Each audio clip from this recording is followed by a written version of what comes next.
Welcome to the final episode of the Personal Growth Series. I want to thank you for subscribing. I appreciate your support. This brings to a conclusion all of my major video series. There's been Alan's Worldview and Alan's Common Sense Consulting. There's been the Weekly Sabbatical, Personal Worth, and so forth. You can catch them all if you like on my Growth Access subscription on my site.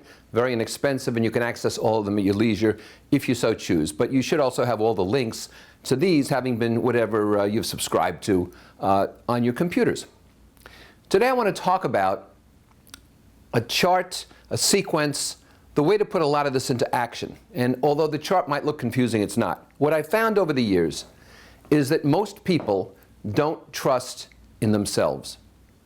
And trusting yourself is the key. That's what self-esteem is about. It's trusting your own judgment. And too many people don't do that. And consequently, they're esteem lowers, and they trust themselves less, and they look to outsiders more, and they undercut themselves more, and they don't take that prudent risk, and so forth. So I said, if you trust yourself sufficiently, your decisions and behaviors will be highly effective and will lead to success. And I'm defining success as your desired future, your defined future. It needn't be my success. $1 million consulting's a metaphor. What's your success?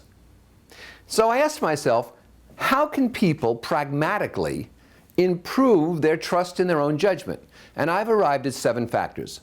I call these 7 hypertraits. And the hypertraits are these. The first is the recognition of success. Can you recognize when you've been successful? Not perfect, but successful. Can you calibrate it? Do you know what your minimum and maximum objectives were, and were you somewhere in that range? So the first thing for all of us is to recognize what success means and when we've achieved it. The second thing is positive self-talk. You've heard me talk about that quite a bit. Not saying things like, I don't think anyone would listen, or that's not something I can do, or I can't see myself, but saying, I can't wait to do that. It will be a stretch, but I'm looking forward to it. I can't wait to try. So the second hypertrait is to talk internally positively, so our behaviors are affected positively and others are affected positively. Thirdly, we need a healthy feedback intolerance. And that means we need to ignore people who give us unsolicited advice. I see on the social media all the time, no advice is bad advice, no feedback is bad feedback. The only thing to do with feedback is listen to it. Yes, if you want to be a mediocrity, if you don't have the discernment to tell which feedback you should listen to and which to ignore, you will be one of these balls in a pachinko machine in Tokyo, bouncing around forever. So solicited feedback, keep those doors open. Unsolicited feedback, slam the doors shut. You don't need it. They're for the sender. Number 4, appropriate avatars. Whom do you want to emulate? You don't have to be them, but you see traits in them you would like to use for yourself. Who are you looking to? Are you looking to slicksters? Are you looking to people who are trying to run Ponzi schemes? Are you looking for people who are trying to just make money? Or do you look for people who sincerely are helping others, providing value, and making money by learning and providing help to others? Do you have dramatically growing skills? I said on an earlier episode, there are no plateaus in this business.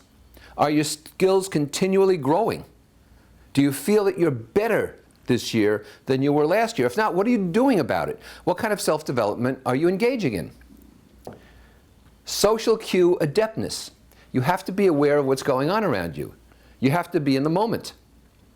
And many people continue to talk while other people are looking at their watch. Many people want to use still another piece of humor, even though people already have the point.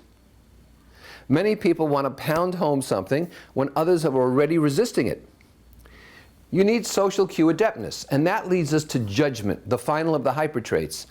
And I separate that into principle and taste.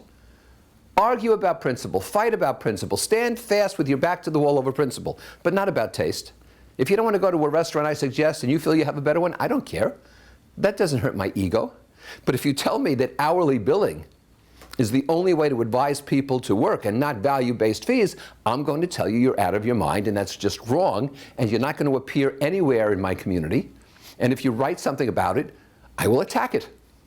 Principle versus taste. Now, if you continue to work on these hyper traits, that improves your trust in yourself, which makes your decisions and behavior better, which leads to your defined success. And that reinforces your trust in yourself. The more you succeed, the more it reinforces your trust in yourself.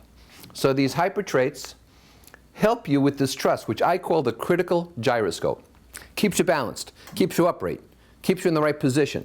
This is the critical step. Your decisions and behavior are your constant navigation, so you know where you're going. And this is your defined success. Now, one more thing. Your decisions and behavior sometimes lead to a setback.